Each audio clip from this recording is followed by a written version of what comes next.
ये एक straight current carrying conductor है, एक्स वाई मान लेते हैं, ठीक। इसमें तो कितना करंट फ्लो हो रहा है, आई। हमें पता करना है किसी पर्टिकुलर पॉइंट पी पे कितनी मैग्नेटिक फील्ड डेवलप हो रही है इस पर्टिकुलर एक्स वाई कंडक्टर से, करंट कैरिंग कंडक्टर से, क्योंकि हमें पता है कि कहीं भी करंट जहाँ फ्लो हो रहा होगा वहाँ पे मैग्नेटिक फील्ड भी डेवलप हो रही होगी। ये ऑर्स्टेड ने यही एक्सपेरिमेंट करके बता भी दिया था। इसी को बोलते हैं magnetic effect of current. P point पे हमें इस पर्टिकुलर वायर की वजह से जो मैग्नेटिक फील्ड डेवलप हो रही है वो पता करनी है। अभी डायरेक्शन नहीं बता रहे हैं, डायरेक्शन निकालने के लिए अलग रूल बताएंगे, हम उसमें बताएंगे, ठीक है। तो आई करंट फ्लो हो रहा है, हम एक छोटा सा एलिमेंट ले लेते हैं, एक छोटा सा पॉइंट, एक करंट एलिमेंट ले लेते हैं, जिसका नाम रख लो कुछ भी, ओ रख दो नाम, ठीक है। तो ओ क्या है भैया, एक करंट एलिमेंट है। करंट एलिमेंट मतलब कि एक छोटा सा, इस वायर का एक छोटा सा पार्ट है, टुकड़ा है, जिसमें करंट फ्लो हो रहा होगा, ठीक है। मान लेते हैं डीएल है, ये क्या है, डीएल, डीएल वेक्टर। इसमें करंट की डायरेक्शन किस तरफ रिप्रेजेंट कर सकते हैं, ऊपर की तरफ रिप्रेजेंट कर सकते हैं, ठीक है। वो क्या है, हमने बताया भी था कि वो एक छोटा सा टुकड़ा भी ले सकते हैं, पॉइंट भी शेप का भी ले सकते हैं। बस ये रखो छोटा सा टुकड़ा है, करंट एलिमेंट है ये। अच्छा, ये पी पॉइंट है, इसकी किसी पर्टिकुलर क्यू पॉइंट से परपेंडिकुलर डिस्टेंस, मान लेते हैं क्यू पॉइंट है इस कंडक्टर में, जो कि क्या बता रहा होगा, इसके पी की बिल्कुल सिधाई में होगी, ठीक है। तो ये परपेंडिकुलर डिस्टेंस मान लेते हैं, ए मान लेते हैं परपेंडिकुलर डिस्टेंस। अच्छा, इस डीएल से पी पॉइंट का जो पोजीशन वेक्टर है वो आर वेक्टर मान लेते हैं। पोजीशन वेक्टर बेसिकली क्या बताता है, इस पी पॉइंट की पोजीशन बताएगा, समझ रहे हो ना मेरी बात।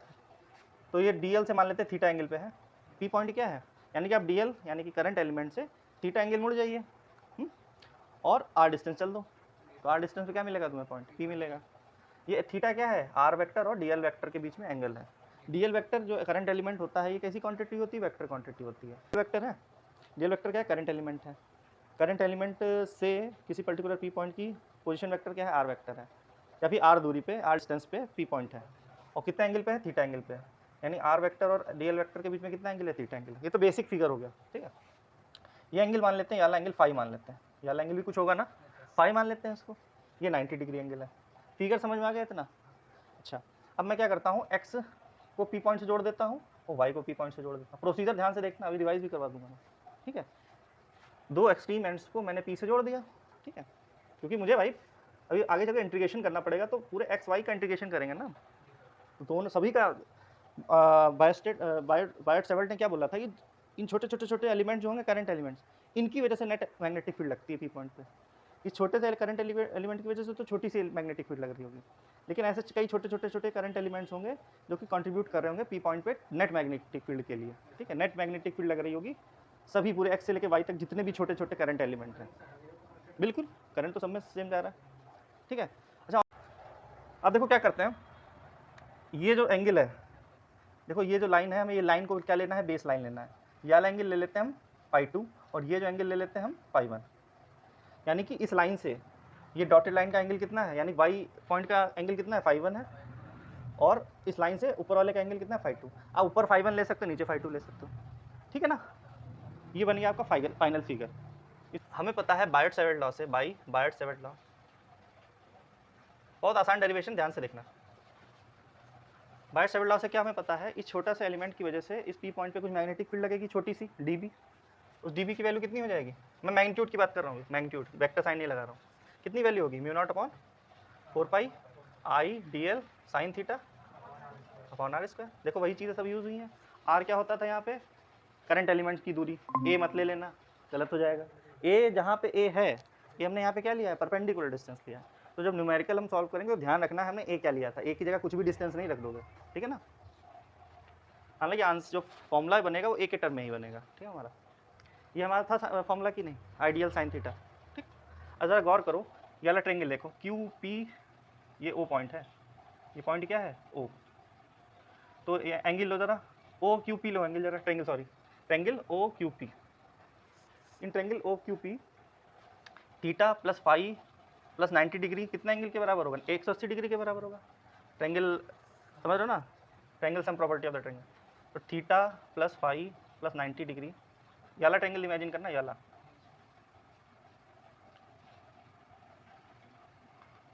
इस वाले ट्रेंगल में 180 डिग्री बराबर होगा, यानी theta plus phi equal to 90 degree हो जाएगा।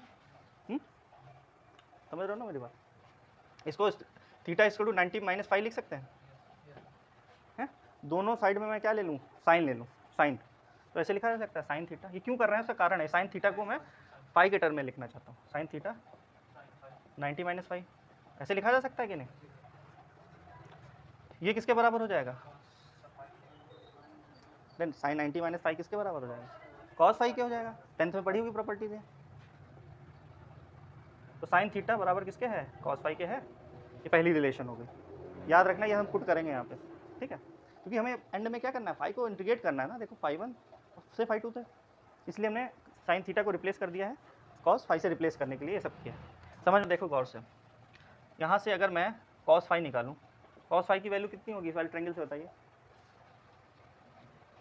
इस वाले ट्रायंगल से कॉस फाई का फॉर्मूला क्या होगा बताइए, बेस अपॉन हाइपोटेन्यूज होता है ना। बेस क्या है, ये है, हाइपोटेन्यूज क्या है, ये है। ध्यान से देखना, अरे 90 के सामने वाला हाइपोटेन्यूज लगा हुआ वाला, जो फाई से लगा हुआ वाला क्या होता है, बेस होता है। ये परपेंडिकुलर होगा। अच्छा एक और चीज़ ले लेते हैं, ओ से क्यू तक की दूरी कितनी है, एल है मान लेते हैं। ये डिस्टेंस कितनी है, एल है, सपोज करनी है, ठीक है। इतना समझ में आ गया ना। इस एल का छोटा सा टुकड़ा डीएल है, इस एल का छोटा सा टुकड़ा कितना क्या है, डीएल है, ठीक। कॉस फाई की वैल्यू ए अपॉन आर होगी कि नहीं, बेस अपॉन हाइपोटेन्यूज। तो यहाँ से आर का फॉर्मूला क्या हो जाएगा भाई, ए कॉस फाई हो जाएगा, या फिर ऐसे लिख सकते हैं r equal to a sec phi. 1 upon cos phi क्या होता है, सेक फाई होता है। ये सेकंड रिलेशन हो गया। ये हम वैल्यू कहाँ पुट करेंगे, आर स्क्वायर की जगह पुट करेंगे, समझ रहे हो। ये फर्स्ट इक्वेशन ले लेता हूँ, एक ये फॉर्मूला बना हमारे पास। अच्छा ये डीएल की जगह भी हमें कुछ निपटाना पड़ेगा, डीएल एज सच तो यूज़ कर नहीं पाएंगे, तो डीएल को कैसे निपटाएंगे, ए के टर्म में लाना है सब चीज़ें। मुझे क्या लानी है, आर और डीएल को रिप्लेस करके इस तरीके से बना देना है कि फॉर्मूला हमारा ए के टर्म में बन जाए, ए के टर्म में, ए और फाई के टर्म में बन जाए। तो इस वाले ट्रेंगल में फिर हम जाएंगे, इस ट्रेंगल में अगर हम टेन ले लें, टेन फाई ले लो ज़रा, तो टेन फाई क्या हो जाएगा, परपेंडिकुलर अपॉन बेस होता है ना, एल अपॉन ए हो जाएगा कि नहीं हो जाएगा। तो एल की वैल्यू क्या हो जाएगी, ए टेन फाई हो जाएगी कि नहीं। अभी लेकिन एल आया ना, डीएल कहाँ से आएगा, डीएल करने के लिए क्या करना पड़ेगा, डिफरेंशिएट करना पड़ेगा। क्या हो जाएगा, डिफरेंशिएट कर दिया हमने तो डीएल हो जाएगा इधर। ए क्या है, कांस्टेंट क्वांटिटी है, टेन फाई तो चेंज हो सकता है, इस फाई की वैल्यू तो चेंज हो सकती है लेकिन ए तो वही रहेगा, वायर से परपेंडिकुलर डिस्टेंस थोड़ी चेंज कर रहा है। फाई की वैल्यू देखो फाई 1 भी हो जाती है, फाई 2 भी हो सकती है, तो फाई तो चेंज हो सकता है, ए नहीं चेंज होगा। तो कांस्टेंट जो होता है उसका डिफरेंशिएशन नहीं करेंगे, बाहर ले लेंगे। अगर वैसी बात करूँगा, टेन फाई का डिफरेंशिएशन करोगे कितना हो जाएगा, सेक स्क्वायर फाई, फिर फाई भी बचा है, इसका भी डिफरेंशिएशन करना पड़ेगा, क्या हो जाएगा, ये डी फाई हो जाएगा कि नहीं हो जाएगा। क्योंकि क्या होगा, ये भी हमारा डिफरेंशिएट होगा। पहले तो हम एज अ होल डिफरेंशिएट करते हैं, फिर पार्ट में चलते हैं। तो अगर जिसको ज़्यादा डिफरेंशिएशन डिटेल में नहीं आता है तो इतना ध्यान रखना, इसका डिफरेंशिएट करेंगे डीएल हो जाएगा, ए कांस्टेंट बाहर आ जाएगा। टेन फाई का डिफरेंशिएशन क्या होता है, सेक स्क्वायर थीटा, या सेक स्क्वायर होता है। फिर फाई का क्या होगा, फाई का भी डिफरेंशिएट करना पड़ेगा। नहीं फाई जीरो क्यों होगा, फाई कांस्टेंट क्वांटिटी थोड़ी ना, और ये भी वेरिएबल है ना, समझ रहे हो, इसलिए इसका भी डिफरेंशिएट करना पड़ेगा हमें। तो यहाँ पे क्या आ जाएगा, डी फाई आ जाएगा, ठीक है। अब देखो डीएल की जगह हमने किस टर्म में लिख दिया, ए के टर्म में और फाई के टर्म में लिख लिया, समझ में आ गई बात। तो ये सब चीज़ें, तीन चीज़ें हैं हमें मिल गई, इन चीज़ों को हमें कहाँ पुट करना है, इस फॉर्मूले में पुट करना है। ऑनलाइन जितनी भी बॉक्स में तीन वैल्यूज़ हैं, ये वैल्यू कहाँ पुट करनी है, इक्वेशन 1 में हमें करनी है। Equation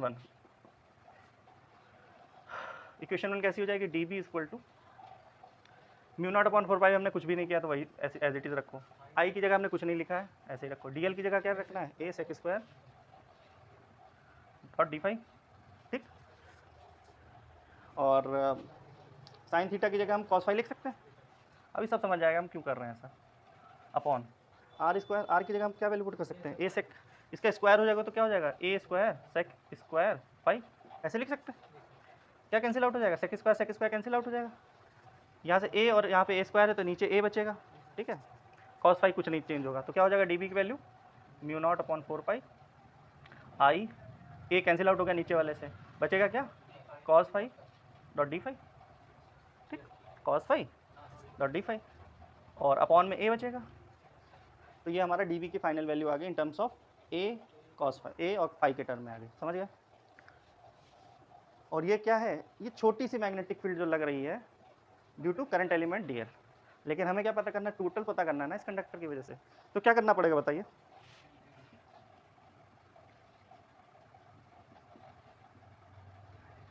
total magnetic field at P कितना हो जाएगा, इंटीग्रेशन करना पड़ेगा। इंटीग्रेशन कैसे करना पड़ेगा, देखिए इंटीग्रेशन करना पड़ेगा, बिल्कुल करना पड़ेगा, लेकिन लिमिट क्या रहेगी, ये लगाइए दिमाग, लिमिट क्या रखेंगे, फाइव वन और फाइव टू रखेंगे, लेकिन -φ1 रखेंगे, क्योंकि ओरिजिन है, नीचे की तरफ जा रहे हैं ना, तो यहाँ से शुरुआत करें एक तरीके से, तो ये -φ1 हो गया, फिर 0 पे आ गए हम एक तरीके से, और फिर +φ2 हो गया, -φ1 से φ2 करेंगे हम। ये सीखा है कि नहीं इंटीग्रेशन में, एक बेस लाइन से जब लेफ्ट में चलते हैं तो माइनस से लेते हैं शुरुआत, ठीक है, यहाँ पे लिमिट, हाँ, तो -φ1 से φ2 रहेगी लिमिट। अरे यार ये बेस लाइन है, मैंने कहा था शुरुआत में ही बताया था, तो इससे नीचे में कितना जाना है, यानी यहाँ से शुरुआत करनी है ना, तो ये माइनस से शुरुआत की कि नहीं हमने, जैसे ये कोई लाइन है, ये वो पॉइंट 0 पॉइंट है, जैसे -1 यहाँ पर है, ये 1 यहाँ पर है, तो यहाँ से जब शुरू करो तो -1 से 1 ही करोगे ना इंटीग्रेशन, वैसे ही समझो, समझ रहे हो ना, तो -φ1 से, माइनस मतलब डायरेक्शन एक तरीके से, पीछे से शुरुआत कर रहे हैं ना, इसी की लाइन में अगर यहाँ से शुरुआत कर रहे तो 0 से लेके कुछ कर देते हैं, अभी तक हमने क्या करते थे 0 से लेके, यहाँ पे क्या करना है हमें, बेस लाइन से लेफ्ट नीचे की साइड है ना, तो -φ1 से φ2 करेंगे हम, ठीक, -φ1 से φ2 हमें इंटीग्रेशन करना है। लिमिट समझ में आई कैसे ली है, अब देखिए ध्यान से, μ0/4π कांस्टेंट क्वांटिटी है, आई कांस्टेंट क्वांटिटी है, ए कांस्टेंट क्वांटिटी है, सब बाहर ले लेते हैं, μ0/4π I/a कांस्टेंट क्वांटिटी है, बचेगा क्या, cos phi dot D phi integration -φ1 से φ2, तो μ0/4π I/a, cos phi का इंटीग्रेशन क्या होता है बताइए, साइन होता है, क्या होता है, माइनस नहीं साइन, हाँ ठीक है, cos phi का इंटीग्रेशन क्या होता है, sin phi होता है, और लिमिट हमें क्या रखनी है, -φ1 से φ2, इतना समझ में आया।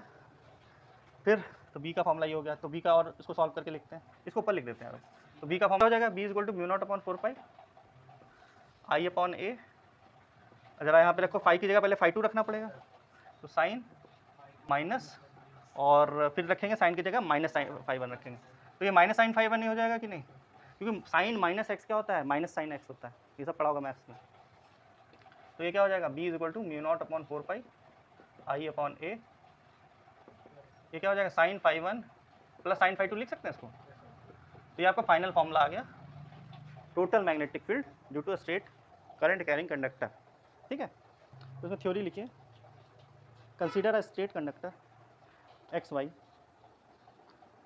consider a straight conductor XY carrying current I, full stop, consider a point P, एक हमने पॉइंट कंसीडर किया P, consider a point P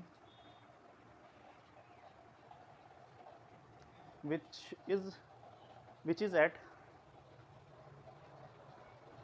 is at perpendicular distance A from the wire, which is at perpendicular distance A from the wire. We need to find out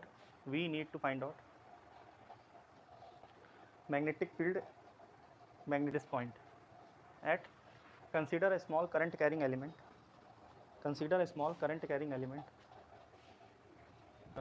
dl vector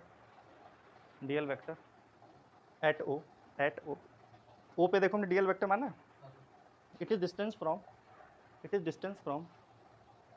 या फिर its distance from Q is L, उसकी Q से कितनी distance L है, ठीक है, let small r vector is the position vector of point P, let r vector be the position vector of point P relative to current element, let theta be the angle between dl vector and r vector, पूरा लिख लो, bye बायट-सेवर्ट law से लेके पूरा ही note कर लो, कैसे note करोगे, ये पहले पूरा नोट करोगे, फिर ये नोट करोगे, फिर ये नोट करोगे, ठीक है, अब इसके आगे भी है, डेरिवेशन खत्म नहीं हुआ है, ये भी फॉर्मूला हो गया, ठीक है, ये तो उसको याद ही रखना है, कुछ और फॉर्मूलेज हैं यानी केसेस हैं इसके, तो केस 1 क्या है, अगर वायर क्या हो इनफाइनाइटली लॉन्ग हो, क्या हो, वायर क्या हो इनफाइनाइटली लॉन्ग हो, तो केस 1 लिखिए, if the conductor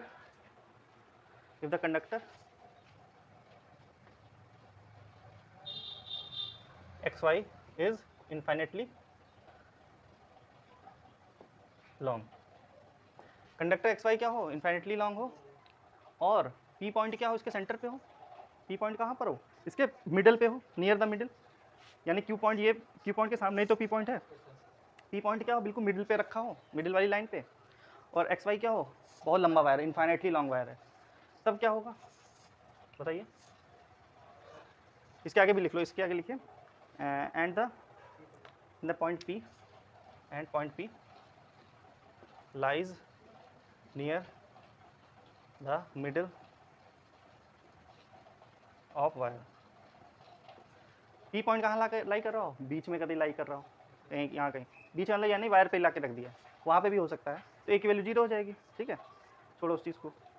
P point क्या कहते हैं, बीच में, बीच वाली लाइन के सामने हो, और एक्स वाई बहुत लंबा हो, तब क्या फॉर्मूला बनेगा, 5 1 5 2 की वैल्यू तब क्या होगी, दिमाग लगाओ,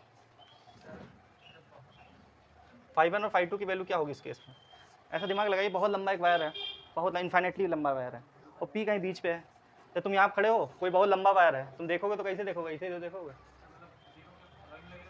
5/2 के बराबर होगा ये।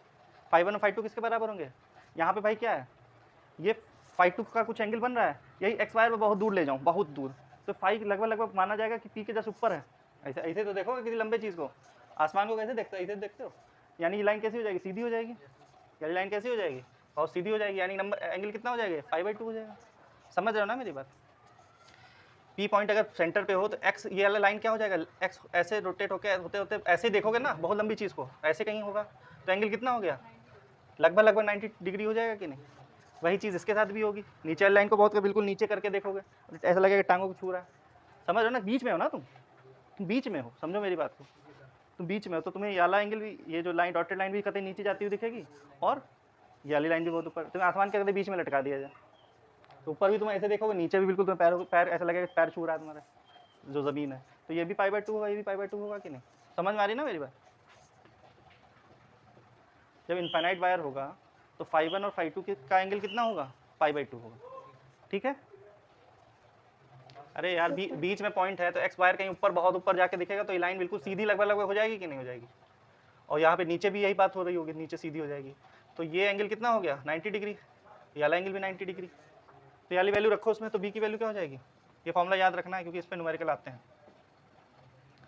तो साइन 5 1 की वैल्यू कितनी हो जाएगी, साइन 90 डिग्री, साइन 5/2 यानी कि प्लस साइन 5/2, तो ये 1 + 1 हो जाएगा कि नहीं, तो बी का फॉर्मूला क्या हो जाएगा, μ0/4π 2i/a, ये फॉर्मूला याद रखना है, यूज़ होता है ये, इस पर न्यूमेरिकल आते हैं बॉडी का। चलो केस 2 देखते हैं, केस 2 क्या है भैया, पी पॉइंट क्या कर रहा हो, मतलब वायर तो इन्फाइनेटली लॉन्ग हो, लेकिन पी वायर क्या हो, पी पॉइंट कहाँ पर हो, वाई के मतलब एक एंड के पास में हो या फिर एक्स के पास में हो, भाई पी पॉइंट कहीं भी हो सकता है ना, पहले मान लिया हमने बीच में है, फिर मान लिया हमने किसी एक एंड के पास में है, सामने है, तो क्या होगा उस केस में, लिखो, अच्छा सेकंड केस लिखिए, if the conductor X Y is infinitely long, conductor क्या हो, इन्फाइनेटली लॉन्ग हो, if the conductor is infinitely long and P lies near one end, P कहाँ लाई कर रहा हो, एक एंड के पास में लाई कर रहा हो, किसी एक एंड में, चाहे वाई के एंड में मान लो, वाई के ही मान लो, ज़्यादा सही रहेगा, क्यों, कि ऊपर लंबाई बहुत ऊंचा लंबा वायर है, तो उस केस में बताइए 5 1 की वैल्यू कितनी हो जाएगी, 5 1 मतलब मान लेते हैं वाई के पड़ोस में, P lies near one and मान लेते हैं वाई, तो 5 1 की वैल्यू कितनी हो जाएगी, दिमाग लगाइए, अरे पास का मतलब सामने है लगभग, तो कितना एंगल हो गया ये, 0 डिग्री भाई, या अभी ये पॉइंट मैं यहाँ रख दूँ, तो डॉटेड लाइन जब बनाओगे, ऐसे वायर है, ये वाई है, ये एक्स है, अगर पी पॉइंट यहाँ पर होगा तो ये कितना एंगल बन रहा है, 0 डिग्री तो बन रहा है, और ये बहुत लंबा वायर है, ऊंचा बहुत, एक्स पॉइंट बहुत ऊपर है, तो ये तो 0 डिग्री हो गया, 5 2 की वैल्यू कितनी हो जाएगी, 90 डिग्री, वेरी गुड, कुछ है थोड़ी ना इसमें, समझ गया, तो उस वैल्यू रखो, बी की वैल्यू क्या हो जाएगी, μ0/4π i/a, और साइन 5 1 की जगह साइन 0 रख दो, वो तो 0 हो जाएगा, और प्लस साइन 90 डिग्री, तो साइन 90 डिग्री 1 होता है, तो आंसर क्या आ जाएगा, b = μ0/4π i/a, समझ गया। ये कब केस है, जब p पॉइंट एक एंड के पास में रखा हो, क्लियर है। ये rules for finding out the direction of magnetic field लिखिए, rules for finding direction of magnetic field,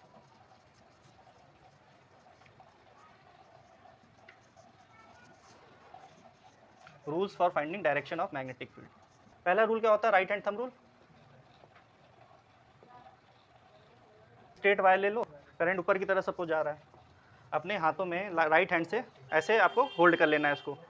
एक स्ट्रेट वायर जा रहा है जिसमें करंट ऊपर की तरफ जा रहा है, अपने राइट हैंड से इसको ग्रैस्प कर लेना, होल्ड कर लेना, इस वायर को पकड़ लेना है।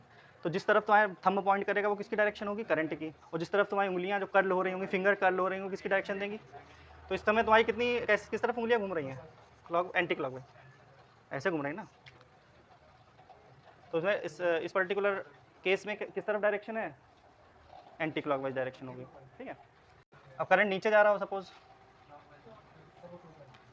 ऐसे पकड़ लेना है, तो देखना मैग्नेटिक फील्ड की डायरेक्शन चेंज हो गई। कहने का मतलब है क्लॉकवाइज हो गई है। और कहने का ये मतलब है कि किसी स्ट्रेट करंट कैरिंग कंडक्टर के चारों तरफ मैग्नेटिक फील्ड किस फॉर्म में होती है, कॉन्सेंट्रिक सर्कल्स की फॉर्म में होगी। समझ गया, कॉन्सेंट्रिक सर्कल्स की फॉर्म में होगी। कहने का ये मतलब है एक पर्टिकुलर सर्किल में जितने भी पॉइंट होंगे, ये वायर क्या होगा, इसके सेंटर से जा रहा होगा कि नहीं। कॉन्सेंट्रिक का मतलब कई सारे सर्कल्स।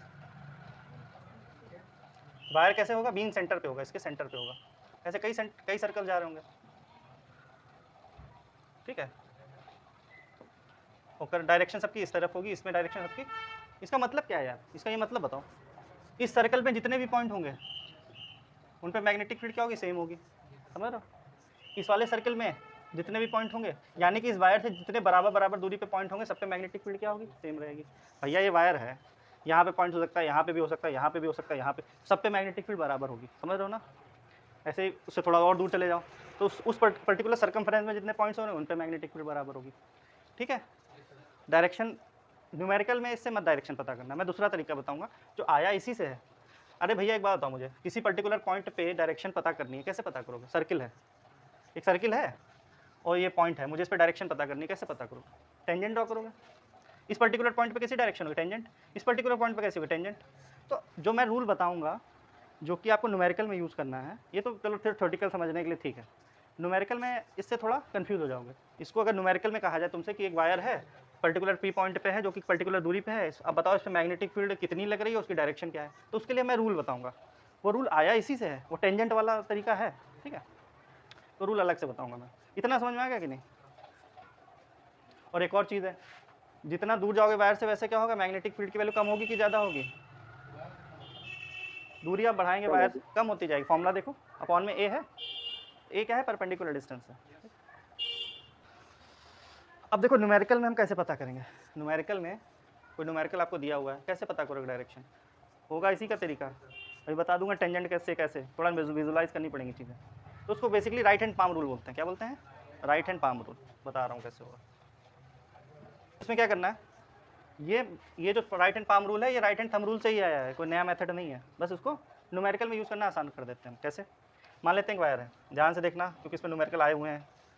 ये आई वायर है, ऐसे जा रहा है वायर, इस वाइट बोर्ड पे ही सब कुछ ले रहा हूँ मैं। वायर ऐसे मैंने रख दिया वाइट बोर्ड पे, और पॉइंट कैसे रख दिया, पी पे, यहाँ पे पी, इसी पे एक पी पॉइंट रख दिया मैंने। ये वायर कहाँ पे बना होगा, कॉपी पे बना होगा। ये कॉपी पे बनाओगे ना वायर, और पी पॉइंट भी तुम्हारी कॉपी पे ही बना होगा, ठीक है। पी पॉइंट क्या है, राइट हैंड साइड में है, राइट पे है। अब तुमसे कहा जाए कि पी पे मैग्नेटिक फील्ड बताओ वायर की वजह से, अगर दूरी कितनी है, ए है, तो फॉर्मूला लगा दोगे। ये वायर कैसा है, इन्फाइनेटली लॉन्ग वायर है, तो फॉर्मूला कौन सा लगा दोगे, B is equal to mu not upon 4 pi 2 I upon A. अभी हम पढ़ चुके हैं, ठीक है। लेकिन अब डायरेक्शन भी तो बताओ, डायरेक्शन क्या होगी, डायरेक्शन ऑफ मैग्नेटिक फील्ड क्या होगी बताओ। तो आपको क्या करना है, ध्यान से देखना, राइट हैंड पाम रूल बता रहा हूँ। अपने राइट हैंड को, लेफ्ट हैंड को नहीं यूज़ करोगे, राइट हैंड को यूज़ करोगे। आपको इस तरीके से रख लेना है राइट हैंड, जिससे आपका थंब किस तरफ पॉइंट करे, करंट की डायरेक्शन में, और आपका ये पाम किस तरफ जाए, जिस पॉइंट पे मुझे निकालना है। तो पी किस तरह है, राइट हैंड साइड में है ना, और करंट कैसे जा रहा है, ऊपर जा रहा है। तो ऐसे रख लोगे हाथ को कि नहीं, समझ रहे हो ना मेरी बात। ऐसे तो रख नहीं सकते, वरना वो लेफ्ट साइड वाली डायरेक्शन बताएगा। कहने का मतलब है अपने हाथों को, राइट हैंड को इस तरीके से रखिए कि थंब किस तरफ जा रहा हो, करंट की डायरेक्शन में। और करंट हमें इस पर, जिस पॉइंट पे मुझे मैग्नेटिक फील्ड पता करनी है, डायरेक्शन जिस पे पता करनी है, उस तरफ तुम्हारी उंगलियां हो। तो अब फिर सेट हो गया हाथ, और ऐसे कर लो, ऐसे तो कर नहीं सकते दूर की तरफ। यानी कि ये जो डायरेक्शन है इस पर, मतलब पाम जो आगे वाला जो हिस्सा है पाम का, इस हिस्से से अगर मैं परपेंडिकुलर ड्रॉ करूँ, यानी कि अंदर की तरफ मैं परपेंडिकुलर ड्रॉ करूँ, वो किसकी तरफ बताएगा, डायरेक्ट वो किसकी डायरेक्शन बताएगा, मैग्नेटिक फील्ड की डायरेक्शन बताएगा। समझ गए, समझ में आ गया ना रूल। यानी कि इस पॉइंट पे डायरेक्शन क्या होगी मैग्नेटिक फील्ड की, perpendicularly inside the white board. तुम्हारे लिए क्या होगी, कॉपी के अंदर जा रही होगी। समझ गए मेरी बात? अब ये देखो रूल आया कहाँ से, इसी से आया, बताऊंगा कैसे। ये समझ में आ गया कि नहीं? आपको राइट हैंड को इस तरीके से रखना है कि आपके थंब किस तरफ पॉइंट करे, करंट की डायरेक्शन में, और ये आपके पाम जो है, हथेलियाँ हैं, वो किस तरफ पॉइंट करें, जिस पॉइंट पे मुझे निकालनी है डायरेक्शन। तो ऐसे ही तो सेटअप रखोगे यार, और कोई सेटअप पॉसिबल है नहीं। तो अब क्या करना है, आपको अंदर की तरफ परपेंडिकुलर ड्रॉ कर देना है। ऐसे नहीं करना है, गलत हो जाएगा, इधर की तरफ करना है, ऐसे की तरफ मोड़ना, ठीक है। ऐसे ही तो ग्रेस्प करोगे उंगली, जैसे इसमें क्या करते थे, ऐसे ही तो मोड़ते थे उंगलियों को, कि उल्टा मोड़ लोगे, जिस तरफ तो उंगली मुड़ रही हो, ठीक है, तो अंदर ही की तरफ तो मुड़ रही होगी। तो ये पर्टिकुलर पी पॉइंट पे मैंने टेंजेंट ड्रॉ करना है। तो टेंजेंट क्या होगा, ये रेडियस हो गया, टेंजेंट परपेंडिकुलर ही तो होता है रेडियस और टेंजेंट। या फिर इतना ध्यान नहीं हो रहा है तो छोड़ो उस चीज़ को। ये लाइन है, पर्टिकुलर पॉइंट ए है, मतलब ए दूरी है, फॉर्मूले से हमने वैल्यू पता कर ली मैग्नेटिक फील्ड की। डायरेक्शन पता करने के लिए क्या करना पड़ेगा, ऐसे सेटअप कर लेना पड़ेगा और ऐसे परपेंडिकुलर ड्रॉ कर देना है। जो भी मतलब कि इस पाम से अंदर की तरफ जो परपेंडिकुलर जा रहा होगा, पाम से जो भी परपेंडिकुलर जा रहा होगा, अंदर बाहर से मतलब नहीं है, वो क्या बता रहा होगा, डायरेक्शन ऑफ मैग्नेटिक फील्ड। तो कैसी डायरेक्शन है, अंदर की तरफ है ना परपेंडिकुलर, ठीक है। ये चीज़ समझ में आ गई ना सबको? अगर पी पॉइंट यहाँ पे होता तो देखो ऐसे रखोगे ना, सेटअप करोगे, और कोई तरीका है रखने का? नहीं। तो कैसी डायरेक्शन होगी, बाहर की तरफ। आया ये यहीं से है, ठीक है, तो यहाँ पे बाहर होगी डायरेक्शन। क्रॉस का मतलब अंदर की तरफ जा रहा है। तीर होता है, तीर, तीर अंदर की तरफ जाएगा तो उसका जो लास्ट में जो होता है क्रॉस टाइप का, वो दिखेगा कि नहीं? और तीर जब बाहर की तरफ आ रहा होगा तो उसका पॉइंट वाला दिखेगा, तुम्हारी तरफ आ रहा है। तो रिप्रेजेंट करने का तरीका है, ठीक, समझ गए ना?